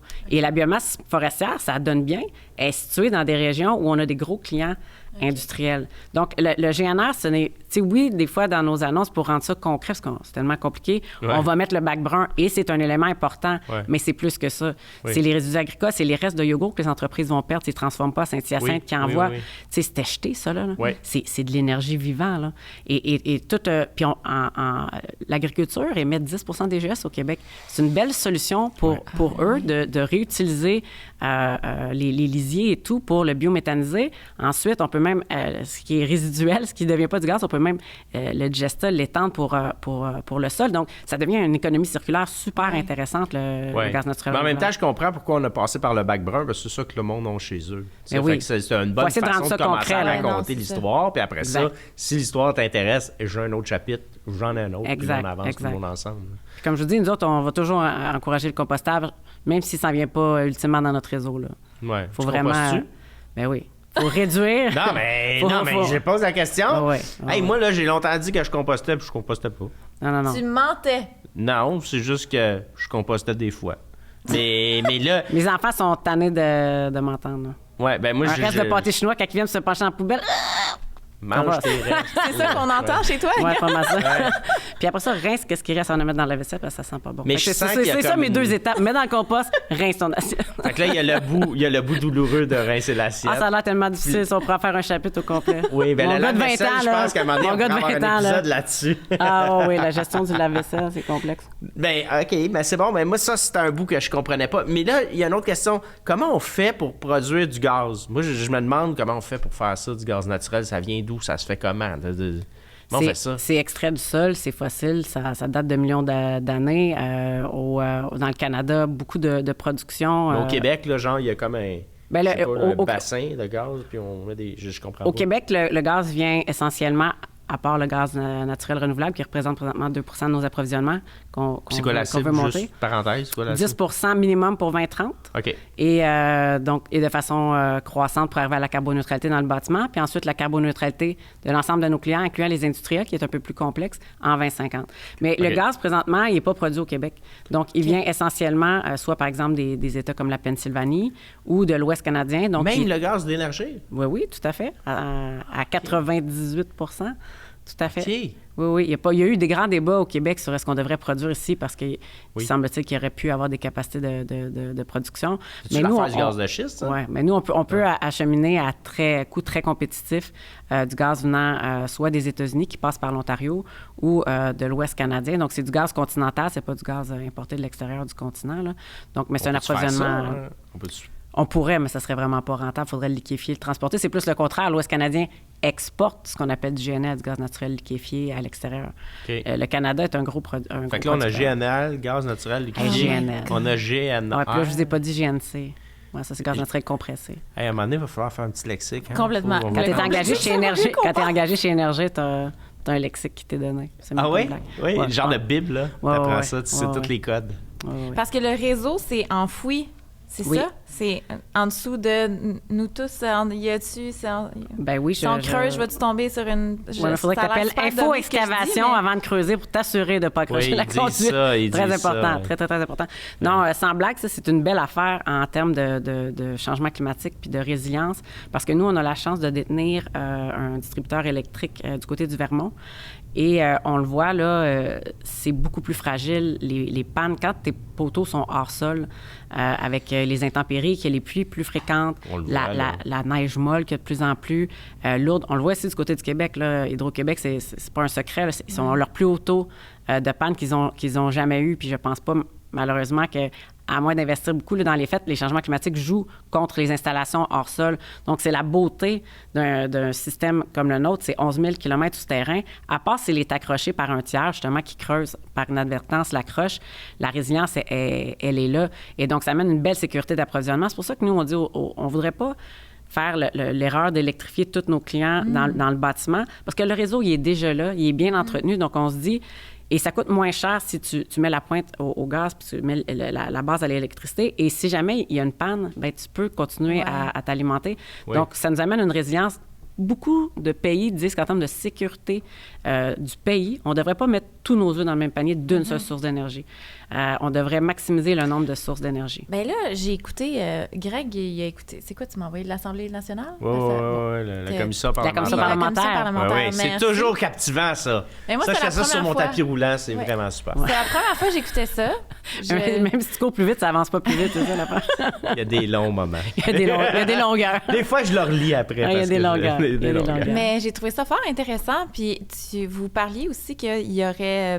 vous étiez en train de développer aussi la géothermie? Ça s'en vient. OK, on peut pas aller trop loin là-dedans. Mais c'est en commission parlementaire. Non, moi, c'est pas caché qu'on l'explore, mais on a dit qu'on n'a pas pris de décision finale, mais il y a beaucoup de potentiel là-dedans. Et puis, Hydro-Québec... vulgariser un peu, c'est quoi la géothermie pour les gens qui ne comprennent pas c'est quoi? Bien, dans le fond, c'est d'aller puiser la chaleur dans le sol avec des pompes géothermiques, mais ce que ça a l'air, c'est une thermopompe qui pourrait ressembler à ce que vous pourriez voir chez quelqu'un d'autre. Parce qu'il y en a des industries qui utilisent la géothermie. Oui, un peu, mais plus des résidentiels pour l'instant. Ici, quelques institutionnels, par exemple, l'école de mon fils était à la géothermie, mais c'est un beau potentiel qui gît dans le sol. Et Hydro-Québec, ils voient un beau potentiel parce que dans le plan d'Hydro-Québec, ils établissent que la géothermie, c'est une des solutions complémentaires. Puis ça, je pense que c'est une des choses super importantes à retenir. C'est rare que je me choque, mais ce que j'aime pas, c'est quand on entend un interlocuteur dire « c'est ça la solution ». C'est tellement compliqué, là, l'énergie puis la lutte au changement climatique, que ça prend une pluralité. Fait que ça prend de la géothermie, ça prend du GNR, ça prend de l'efficacité énergétique, ça prend des thermopompes plus efficaces, ça prend des accumulateurs thermiques, un mot que vous appelez... Ça prend tout ça. Moi, j'aime pas ça quand les gens disent « c'est ça ou ça ». Toi, c'est un cocktail. Toi, tu vois ça comme un cocktail. Tu vois ça comme le transport. Tu veux régler le problème du transport. Ça prend du transport actif. Ça prend du transport commun plus abordable. Ça prend de l'électrification des véhicules restants. C'est pas une chose. Ça, des fois, ça me choque. Quand les gens sont... Non, c'est ça la solution. C'est tellement compliqué que ça prend plusieurs solutions. Puis de lever le nez sur une solution, tu sais, des fois, ils nous disent « Ah, mais votre solution est peut-être un peu imparfaite. » Peut-être, mais au moins, moi, je suis en action. Puis chez Énergir, personne ne peut nous dire « Ah, vous faites rien. » Puis des fois, on se réajuste. Est-ce que ça, on pourrait faire ça différemment, plus vite ou à un rythme différent? Mais au moins, on bouge. Parce que c'est facile. Quand on attend la solution parfaite, ça donne une excuse parfaite pour rien faire. Et il y a plein de monde qui font... Mais il y en a des faiseux là, au Québec. Hein? On est bon là-dedans. Pas juste en environnement, pas en énergie. Je veux dire, tout court, là, les gens peuvent attendre que quelque chose de miraculeux arrive pour leur santé ou pour autre. C'est-à-dire, mets-toi en action. Puis, donne-toi le droit de changer de solution en cours de route. Mais c'est nous, chez Énergie, ce qui m'allume beaucoup avec mon équipe, c'est qu'on a une destination. On veut décarboner de façon super importante. On a un horizon, comme je dis, 2040, carboneutralité dans le bâtiment. C'est 2050. Ça, là. C'est demain. Exact. Puis nous, il faut qu'on s'entende sur la destination. Ensuite, le comment, on peut en discuter ensemble, puis il va falloir, pas juste on peut, il va falloir l'adapter parce que, il y a une technologie qui va devenir plus mature, il y en a une qui va devenir moins chère. Il y a, tu sais, mais on s'entend sa destination, puis on se relève les manches maintenant, pas à partir de 2030. Il y en a qui attendent, tu sais, d'être pris à la dernière minute. Donc souvent, moi, je dis toujours, j'aime mieux m'organiser que me faire organiser. M'organiser que me faire organiser. Moi, j'attends pas qu'il y ait un règlement qui m'oblige à faire quelque chose, que la société n'accepte plus le rôle que l'on a à jouer. Non. Puis c'est pas toujours facile. Moi, j'ai des gens qui... Puis je peux comprendre, ils me disaient, mais pourquoi on fait ça? Comme en avril dernier, on a décidé que nous, tous les nouveaux branchements, on les faisait au gaz naturel renouvelable à 100%, sinon on ne te dessert pas. Puis nous, on est une utilité publique, là, on est obligé de desservir un client qui est rentable, OK? Attends, quand même... juste pour comprendre. Fait que là, c'est comme... Toi, si tu m'appelles puis que ça passe en face de chez vous, c'est rentable pour moi de me brancher, je suis obligée. Je suis un service public, c'est dans ma loi. Moi, j'ai une franchise qui m'a été donnée par le gouvernement, je dois te desservir. Mais moi, je suis allée voir la Régie de l'énergie avec mon équipe, puis on a dit, nous, on va desservir avec du gaz naturel renouvelable seulement. C'était quand même... Comment on fait? Mais c'est possible, oui. Là, il nous reste combien de temps pour qu'on parle d'interchangeabilité? Ben, résume-moi ça en 6 points. Non, mais c'est parce que moi, je me dis, OK, il y a un tuyau là, qui passe, il rentre chez nous. Puis là, moi, ça va juste être du gaz. Tu sais, comment on fait pour juste mettre du gaz naturel renouvelable dans ça? En fait, c'est une traçabilité qui est physique.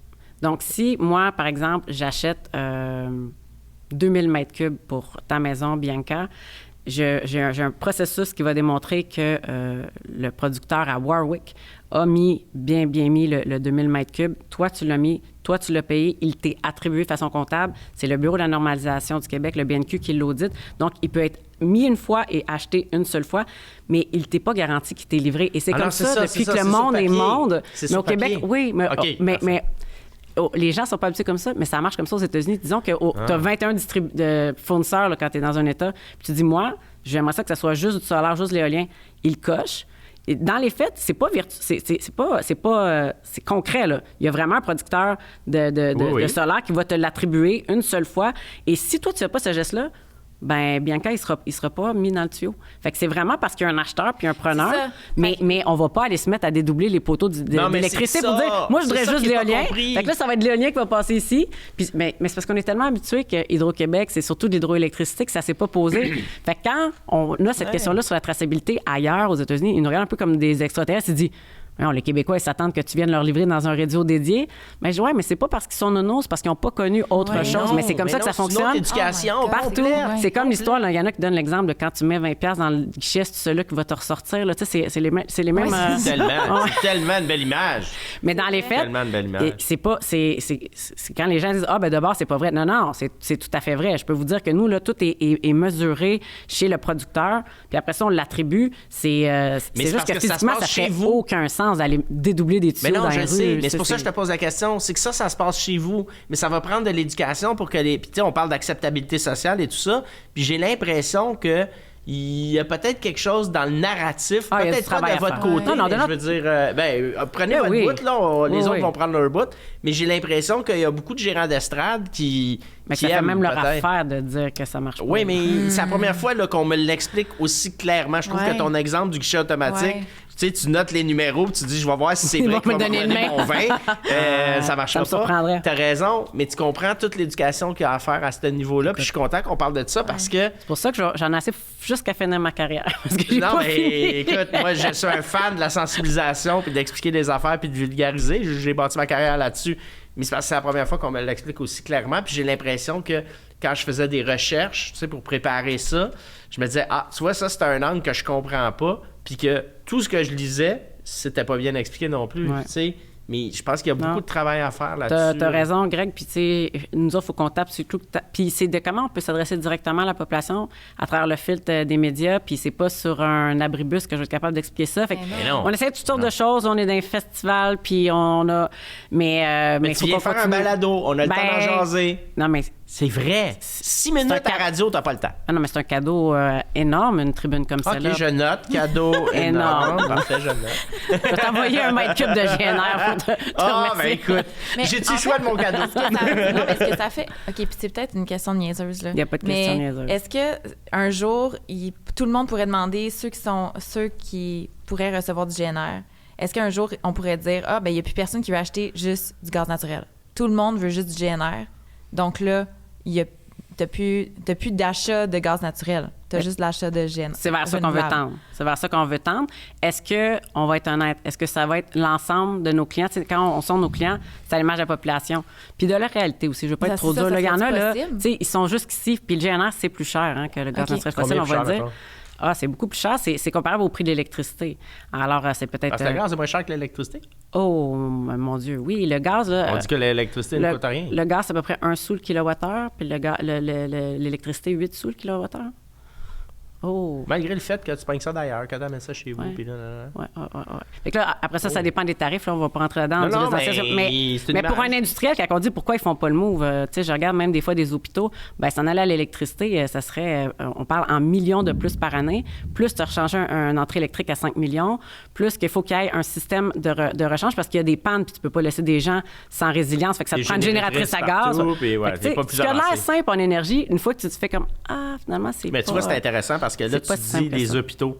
Moi, dans ma tête, tous les hôpitaux du Québec marchent par l'hydroélectricité. Toi, dans ta tête, tu savais-tu qu'il y avait des hôpitaux au gaz? Moi, je suis nouvelle dans ce monde de l'énergie et du gaz naturel. Non, mais je veux dire, écoute, moi, je sais pas ça. Je sais pas ça. Chauffer un hôpital, c'est... Même nous, on les classe dans ce qu'on appelle clients grandes entreprises. Tellement que c'est des gros consommateurs. Là. Je pense même les hôpitaux qui sont modernes, c'est tous nos clients. Puis en plus, une des choses qu'on oublie, là, mais les buanderies là-dedans. Oui. Quand vous allez faire des examens, les draps, les cafétérias, désinfecter, les laboratoires, tout ce qui est sanitaire, eau chaude sanitaire, c'est même pas intelligent de mettre ça à l'électricité, c'est pas efficace. Ouais. Il y a des choses que l'électricité sait mieux faire que le gaz, mais il y a d'autres choses que le gaz est beaucoup, beaucoup plus efficace. Par exemple, chauffer un garage souterrain de plusieurs étages en béton. C'est un gaspillage monumental. C'est pas efficace de mettre ça à l'électricité, tu sais. Fait que même à un moment donné, on pourrait dire, on va mettre juste les garages, quand on construit de nouveaux immeubles, au gaz naturel renouvelable, puis on va mettre tout le reste à l'électricité. Puis nous, on n'est pas là pour forcer du gaz dans la gorge des gens. Au contraire, on veut que quand on rentre à quelque part, c'est parce que c'est notre place, puis on est le meilleur pour faire la job. Puis on espère que le client va décider de le prendre en renouvelable dès le début. Mais pour répondre à ta question, ça serait notre souhait qu'à un moment donné, de par la volonté des clients, ils décident tous d'aller au GNR. Mais ce qu'on pense, c'est qu'éventuellement, ça va prendre la réglementation parce qu'il va rester peut-être quelques récastrants qui va demeurer. Qu'est-ce qui va demeurer le plus important pour eux, ça va être le prix. Puis le gaz naturel fossile est beaucoup moins cher que le GNR. Fait qu'on pense qu'éventuellement, d'avoir des réglementations qui augmentent le pourcentage de GNR obligatoire va venir nous aider à fermer peut-être l'écart qui va rester chez ceux qui diraient « Moi, tant que je ne serai pas obligé, je vais me contenter du gaz, je suis bien avec le gaz. » Ça sent que, tu sais, quand on écoute des gens comme le professeur Pierre-Olivier Pinault, que vous connaissez peut-être, il dit toujours la dernière chose à sortir, c'est le gaz d'un bâtiment. Là. On a 40 de pétrole, il reste du charbon au Québec, by the way. Il y a beaucoup d'autres choses qui sont autrement plus, non seulement émissifs de GS, mais on pourrait faire une émission sur les polluants, qui est quelque chose qu'on ne parle plus depuis les changements climatiques, mais la qualité de l'air, là, le pétrole affecte la qualité de l'air. Le gaz naturel n'affecte pas la qualité de l'air. Mais justement, la grande question, c'est quoi l'impact environnemental du gaz naturel? C'est les GES, parce que ça émet presque pas de ce qu'on appelle les polluants. Donc, quand on regarde les produits pétroliers puis le charbon, ça émet ce qu'on appelle des NOx, des SOx, et ça vient créer de l'asthme. Attends, des NOx puis des SOx? Oui, voilà. C'est dans les polluants dans l'air, là. N'oubliez pas de m'envoyer la Bible parce que je veux comprendre. Mais des polluants. Donc dans le fond, oui. Et il y a des études que vous pourriez trouver fascinantes là, qui ont été écrites sur les gens défavorisés qui habitent dans des HLM près des autoroutes. Quand il y a de la congestion, non, mais il y a plus d'événements cardiaques. C'est le bord de la 40, là. Il y a une hausse des crises d'asthme. Donc, et ça, c'est une belle chose. Et c'est pour ça que pendant des années, moi, j'étais très fière de déplacer du pétrole avec du gaz naturel. Je m'en cachais pas du tout. Et on l'a fait dans presque toutes les industries où on était. Parce que quand on remplace le pétrole par du gaz naturel, on descend de 32 les GES et de quelque chose comme 90 les polluants. Donc, le gaz naturel est beaucoup plus propre que les produits pétroliers. Puis il nous en reste encore 40 de pétrole au Québec. Puis 3 je pense, de charbon, 1 Écoute, on a un nouveau volet là, dans le balado là, qu'on a commencé. Biorhythme, non? Non, mais on va le rajouter, le biorhythme, je pense. Comme tu sais, là, le balado est épaulé par Enviro Connexion. Oui. Alors, on a un moment qu'on appelle le moment connexion. OK. Mais on ne fera pas de méditation, là, inquiète-toi pas. Moi, je voulais savoir, dans ta vie, est-ce qu'il y a quelqu'un qui t'a connecté de quelque façon que ça a propulsé qui t'es, ça peut être un prof, ça peut être n'importe qui, là, mais quelqu'un qui t'a connecté ou t'a présenté quelqu'un qui a fait quelque chose que ça a changé ta carrière, ta vie ou... C'est vrai, il faudrait que vous l'envoyiez en avance, hein, parce que là, il y a plein de gens qui ont fait des petites différences. Une personne. Premier qui te vient. C'est sûr que tu vas en oublier 20, là. Colin, j'ai été tellement chanceuse. Mais c'est sûr que Sophie Brochu, ça a été... Ça a été une Moses de belle rencontre. Là. Elle est encore dans ma vie très fréquemment. Oui. Oui. C'est sûr que Sophie, c'est pas tant pour qui elle m'a présenté parce que c'est pas une fille qui réseote beaucoup. Ben, elle aussi, c'est pas... Elle est beaucoup moins... Ça fait des mois, en tout cas, si tu la connais, tu dirais que je la cherche. Oui, caché. Mais fait que c'est pas les connexions, mais peut-être la... Attends, je vais trouver une connexion. Elle m'a donné le droit d'avoir une connexion totale avec moi-même. Parce que moi, je la regardais et je me disais... des fois, elle n'a pas le langage parfait. Mm-hmm. Des fois, elle est un peu évachée. Des fois, elle va échapper une couple d'anglicismes ou de mots. Puis elle dit vraiment ce qu'elle pense. Elle est qui elle est. Elle se dénature pas. Puis elle monte pareil. Puis moi, j'avais toujours eu cet espoir-là que je pouvais être la même avec le concierge qu'avec le président des États-Unis. Puis, tu sais, j'ai côtoyé des premiers ministres, puis elle m'a dit, garde la connexion fondamentale avec qui t'es, sois authentique, puis ça va pas te breaker. Parce que moi, souvent, je voyais des leaders qui tombaient dans un moule, qui étaient ce que j'étais pas, puis j'étais pas sûre que je pouvais devenir ça, puis que je voulais devenir ça. Puis Sophie, elle m'a vraiment dit, OK, je peux vraiment rester moi-même. Il y a des gens qui vont m'aimer, d'autres qui vont pas m'aimer. Mais aujourd'hui, j'ai la chance de chapeauter une équipe de comme 1500 personnes, tu sais, 3 milliards d'actifs. Tu m'aurais dit ça tout en étant la petite fille de Laval qui est allée à l'UQAM, puis en restant moi-même. Puis j'aime ça quand le monde me dit, moi, je connais Stéphanie du hockey, son fils joue avec moi. Moi, je connais Stéphanie je suis le chef de cabinet. Puis ils ont l'impression qu'ils décrivent la même personne. Mais ça, je dois un peu à Sophie Brochu parce qu'à un moment donné, j'étais prête à m'arrêter dans ma carrière parce que je pensais qu'il fallait peut-être qu'éventuellement, je finisse par jouer une game ou me dénaturer. Puis je voulais pas ça. Puis elle m'a montré que non, tu peux rester groundé à ce que t'es. Puis que même, je pense, ça serait un autre sujet, c'est pas scientifique, mais je pense que la nouvelle génération, tout ça, c'est rendu que c'est quelque chose qui respecte. Même si tu n'es pas le plus ou la plus intellectuelle ou le plus organisé, mais si tu es toi-même, puis quand tu dis quelque chose, tu le fais. L'authenticité. L'authenticité, puis qu'ils peuvent te faire confiance. Oui, la confiance, c'est vraiment un gros enjeu. Puis la fiabilité, que tu peux voir qu'il y a une cohérence, une constance. Le walk the talk, là. Oui, tout à fait. En bon québécois, les babines, les bottines qui suivent les babines. Mais c'est super important, là. Super important. Fait que le moment connexion, toi, c'est d'être connecté à toi-même. Ouais. C'est beau. Hein? Sophie, je suis la première qui dit ça. Oui, mais on l'a pas eu. Non, j'avoue que là, c'est intéressant. Souvent, ils vont dire, oui, moi, un jour, j'ai rencontré telle personne. Mais là, tu fais comme Sophie Brochu. OK, cool. Sophie Brochu, d'ailleurs, qui est invitée, hein, mais c'est juste qu'on la trouve pas. Fait que si ta voix, tu dis, j'ai rencontré du monde vraiment cool. mais sinon, il y aurait eu... Tu sais, c'est drôle parce qu'aujourd'hui, j'ai dit le mot politique plus souvent que je l'ai jamais dit ailleurs, mais ça a été super important parce que le réseau que je me suis fait à l'époque, aujourd'hui, ils sont au PQ, ils sont à la CAQ, ils sont au Parti conservateur, il y en a plein qui sont restés là. Et moi, j'ai tellement de respect pour l'opposant là, que quand je débattais, c'était toujours avec le sourire, on allait prendre un verre après parce que moi, je me disais, quelle que soit ta couleur, là, premièrement, sur 80% des sujets, on finissait par être d'accord. C'était pas au Québec, le spectre n'est pas... Et je me disais, toi, tu donnes de ton temps, tu as mon respect fois 1000. Et le nombre de contacts de l'époque que j'ai, 25 ans plus tard, que je recroise, ils sont partout, ces petites bébites-là. Tu connais-tu Richard Humeau? Ben oui. Hey, on a eu Non, mais c'est parce que ce que tu dis, on a eu cette conversation-là il y a quelques semaines avec Richard. Ben oui. Puis mais vraiment... quand je le faisais à l'époque, penses-tu vraiment que de 16 à 25 ans, je me disais, comme cela va être payant pour mon réseau plus tard? Ben non. Je l'ai juste faite. Connexion humaine. Mais je l'ai faite avec authenticité, ce qui fait que je pense être une de celles qui a peut-être les meilleurs amis dans les autres parties de l'époque. Parce que pour moi, il n'y en avait pas de... C'était très collégial avec tout le monde. Ça fait partie de ma personnalité. Mais je pense que c'est encore de même. Je pense que c'est encore de même. À l'Assemblée? Ouais, non, mais je veux dire, il y en a qui se connectent, là, tu sais. Oui. Il y en a même qui sortent de partie ensemble. Oui, mais là, ça, c'est des potins. Mais je te dirais que ça m'intéresse, mais le temps file. Mais j'aimerais ça qu'on parle un peu de ton implication sociale, justement. Ça a fait beaucoup de partie de ta vie, encore aujourd'hui.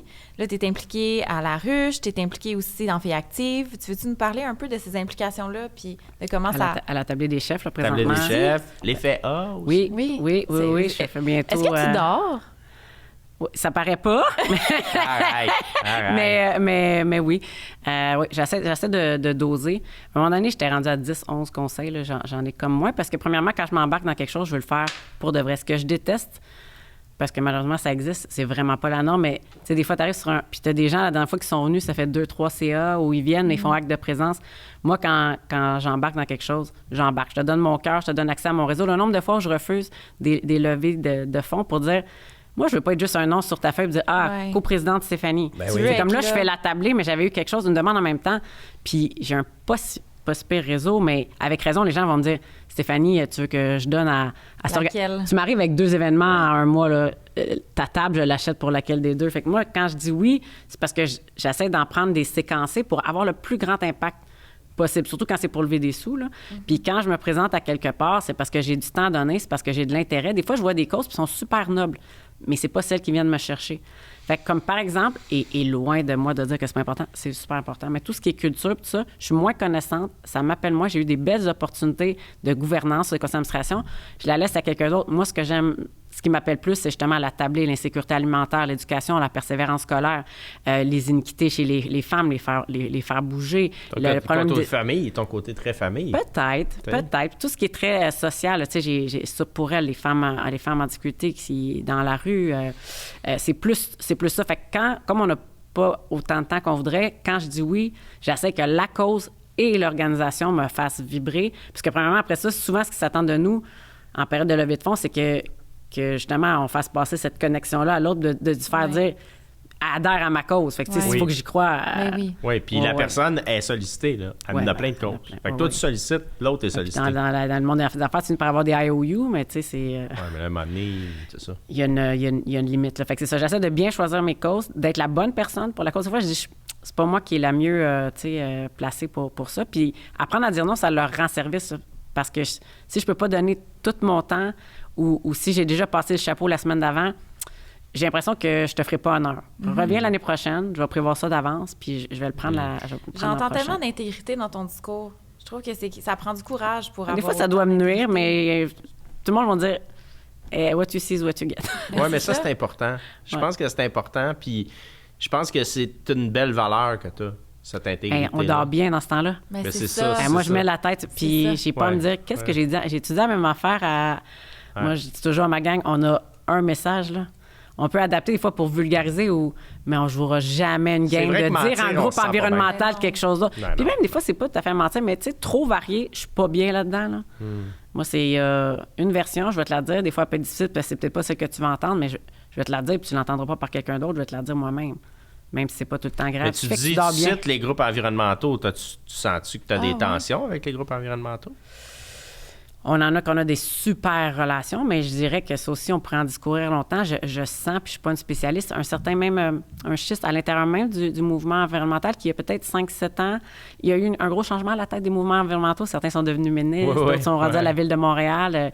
Et c'est une nouvelle génération. Puis c'est pas une critique, c'est que je pense que certains qui étaient plus, puis il y a Hugo Séguin qui a écrit un super livre là-dessus, vous pourriez le recevoir, il est incroyable, qui est un des cofondateurs d'Équiterre. Et il dit, il y a comme une nouvelle génération qui croit moins au consensus, puis à se parler, puis aux politiques publiques, puis qui sont plus dans le militantisme, puis on le revoit. Il y a des gens avec qui on travaillait de plus près, avec qui c'est plus difficile. Puis pourtant, je vous dirais qu'en toute honnêteté, là, on en fait plus pour l'environnement qu'on n'en a jamais fait. Puis il y a quelques groupes que c'est plus difficile, puis c'est correct. Ils ont décidé d'être moins dans la concertation. Moi, c'est pas ce que je pense. Moi, je pense qu'on a toujours intérêt à s'asseoir. Quand on fait des forums, puis par exemple, pendant des années, puis je comprends les raisons, on disait on n'invitera pas les gens du pétrole. Pour moi, ça les légitimise de continuer à faire ce qu'ils font parce que personne ne les dérange, puis on les invite pas autour de la table. Quand tu es invité autour de la table, on dit toi, qu'est-ce que tu vas faire? Ouais. Ah, là, tu es obligé de faire quelque chose. Ça marche. Ça, là, c'est une technique qui marche tellement. Là. Toi, c'est quoi ton bout? C'est quoi tu vas faire? Cette question-là, moi, je la trouve extraordinaire. Mais en les laissant à part, là, eux autres, ils se disent je vais continuer à faire ce que j'ai à faire. De toute façon, je vais jamais trouver égard à leurs yeux. Moi, continuer à faire de l'argent, moi, pousser la machine au bout jusqu'à temps que la société me dise non, puis la réglementation m'empêche. Ça, c'est contre mes principes. Moi, ce que j'adore le plus dans la vie, c'est d'asseoir du monde ensemble. Je me rappelle d'avoir assis un président d'un groupe environnemental avec l'ancienne présidente de la FCCQ. Bonjour, Françoise. C'était pas clair au début que ça... Écoute, puis ça a été un super lunch qu'ils ont eu ensemble. Les deux entretenaient des mythes l'un envers l'autre. Énorme. Clairement. En arrière de ça, on est des êtres humains. Là. Puis moi, quand on s'assoit, la plupart du temps, on trouve plein de terrains d'entente puis plein de terrains communs. Peut-être que ça, regarde, on va continuer à travailler tout seul parce qu'on n'est pas en même place pantoute. Moi, je vais continuer à tenir mon bout. Mais il y a tout ça qu'on est d'accord. Il y a un grand pan que tu es capable de trouver un consensus. On peut-tu travailler ensemble là-dessus? Moi, je pense que, notamment en matière d'environnement et d'énergie, on serait beaucoup plus loin si on travaillait encore plus ensemble, plutôt que chacun d'avoir ses revendications de son bord. Avec Valérie Plante qui annonce qu'elle ne va pas revenir, c'est toi qui vas être mairesse? Me semble, je te verrai. Moi, je te mettrai demain matin. J'habite à Laval. Tu vas te pogner un 3,5 à quelque part? Ça m'intéresse pas. Non. C'est terminé. C'était pour les jeunes années. Oui. C'est une belle école. C'est une belle école. OK, ben écoute, on a posé la question parce que là, on t'écoute, on se dit, Caroline, il me semble que... Non, mais j'encourage les gens, par exemple, à s'impliquer en politique. Ouais, c'est dur. Il en faut du monde qui mette l'épaule à la roue puis qui s'implique. Moi, je peux plus le faire, notamment dans les fonctions que j'ai, ça serait mal vu. Ça fait 20 ans que j'ai pas fait de politique active pour aucun parti. Plein de monde ne savait même pas que tu avais fait de la politique. Hey, on a eu comme une genre d'exclusivité. Mais il en faut. Il y a comme c'est déserté. Les congrès de tous les partis, il y avait des milliers de participants, plus rendus des poignées. En même temps, c'est un peu triste. Ben, écoute, moi, c'est eux autres qui décident de nos lois, s'ils nous représentent. Là. Cet été, quand Fitzgibbon a démissionné à Terrebonne, moi j'habite à Terrebonne, le PQ a fait un rassemblement à Terrebonne. C'était beaucoup de marketing qu'ils ont fait. En 2 jours, écoute, il y avait c'était fort. 400 personnes dans le vieux Terrebonne. J'étais comme... il me semble que j'ai vu ça genre en 95, là, tu sais. Je suis vieux, là, mais j'étais comme, OK, il y a comme un mouvement. Il y avait, oui, coup de marketing, mais en même temps, d'une efficacité redoutable. Oh, oui, tout à fait. Alors que les gens se désengagent de plus en plus. Il faut trouver une façon de désengager parce que de juste... Puis ça peut être facile là, parce que, tu sais, il y en a des erreurs qui sont faites en politique, mais plus on devient aigri, moins on s'y intéresse. À un moment donné, c'est un cercle vicieux. Il faudrait que... Puis là, je dis ça, puis je viens de dire que j'en ferai jamais. Là. C'est pas que je l'ai déjà fait. Mais encore 5 minutes, puis on sait qu'elle va être... qu'elle a 3,5. Mais Colin, il en faut du monde là, qui en fasse de la politique. Puis c'est pas vrai que c'est du monde mal intentionné. C'est un sur je sais pas combien. Moi, j'en ai connu des politiciens de toutes les couleurs, de tous les partis, à tous les niveaux. Hey, ça demande tellement de dons de soi, c'est pas si bien rémunéré. Colin, donnons-leur une chance. Là. Ils sont là parce qu'ils ont des aspirations pour le Québec, pour leur municipalité. La plupart du monde sont là pour les bonnes raisons. On est dur avec nos politiciens. C'est parce que, en fait, c'est eux autres qui sortent du lot. C'est eux autres qui sortent du lot. Mais tu sais, comme, mettons, on dit la CAQ, il y a combien de monde élu à la CAQ? On entend tout le temps parler des 3-4 mêmes. C'est souvent les mêmes. Fait que, mais là-dedans, c'est ça. Tout n'est pas noir ou blanc, mais on est dans un monde de polarisation. Puis les médias sociaux aident en rien, là. Ben, c'est normal, parce qu'il y a plein de pseudo... Insulter une politicienne ou un politicien derrière un clavier, c'est pas mal plus facile que... Il y a plus de chroniqueurs que de journalistes. Dans le temps qu'il fallait que tu appelles au bureau de comté pour dire « Je vous trouve pas bonne, madame. » Oui. Ou t'écris une lettre. Hey, ça, c'est long. Bonjour, madame, je voulais vous dire « Vous trouve pas bonne. » Vous n'aurez pas mon vote. Là, c'est parce qu'ils disent « Votre appel est important. » les heures d'ouverture, en plus. Ben, c'est ça. Puis votre appel est important pour nous, là. T'as le temps de dépomper, tu sais. Fait que c'est plus pareil. Dans les médias sociaux, autant de beaux que de pas beaux. Oui, totalement. Ben, moi, en même temps, je crois à ça. Je crois à ça parce que c'est aussi une démocratisation de l'information. Il n'y a pas juste la ligne de parti, il y a comme plein d'affaires. Ça dépend de l'utilisation qu'on en fait. Comme il manque juste d'étiquette un peu. Oui, mais en même temps, je sais pas. Moi, j'ai géré là, des communautés de médias sociaux, puis ça dépend de l'autre bord aussi. Moi, en général, je me fais rarement agresser. Pour vrai. Même sur nos médias sociaux, c'est rare, puis on a eu des sujets assez polarisants. C'est sûr que la dernière affaire à faire, c'est d'embarquer. Moi, dans ce temps-là, j'utilise beaucoup Ricochet et l'humour. Oui, bien, c'est ça. Mais quand quelqu'un embarque pas, à un moment donné, il faut que tu lâches le morceau. Fait que je pense que de ne pas embarquer, de ne pas s'abaisser à répondre comme ça. Totalement. Écoute, moi, j'ai une question pour toi. Ça va être la question de la fin. Je le sais, à chaque fois, elle me regarde, mais non, c'est pas déjà fini, Greg. Mais oui. Est-ce que tu connais la question de la fin? Mais oui. Oui, parce que cette question-là... Il y a juste moi qui ne connais pas. Tu la connais pas? Je sais que tu aurais aimé ça qu'on t'envoie des questions, mais on n'est pas de même. Mais dis-moi, est-ce que tu penses, Stéphanie, que ça va mieux qu'on pense? Oui. Je pense que ça va... comme ça, oui. Non, mais c'est pas une question, oui. Mais je pense que oui, quand on prend le temps de s'asseoir comme ça, puis quand je prends le temps dans un souper avec des amis de parler, puis de justement pas juste se fier avec la dernière manchette que tu as vue sur X ou sur... Je pense que ça va mieux qu'on pense. Puis souvent, moi, je finis des soirées, puis tu sais, la semaine passée, je t'allais mettre un prix au Gala Arista, la jeune chambre, à une jeune femme incroyable. Ça sur LinkedIn. Ça me donne de l'espoir. Puis il y en a plein de ça. Fait que ça va mieux qu'on pense. C'est juste qu'on dirait que ce qu'on voit, c'est souvent ce qui va pas bien. Fait que je pense qu'on devrait tous se faire un devoir de faire comme vous faites très sérieusement, puis de parler tous et chacun un petit peu plus souvent de ce qui va bien. Parce que c'est beaucoup plus facile de décrier que de saluer. Plus facile de décrier que de saluer. Je pense que ça, c'est le mot de la fin. Stéphanie. Et merci. Voilà. Salut, d'avoir été là. Merci C'était vraiment venu. intéressant. Merci on a démystifié beaucoup de choses. Même Greg a appris des affaires. Même Greg. Hey, si j'apprends tous les jours, arrête, là. Merci pour ton temps. Merci infiniment. Merci. À bientôt.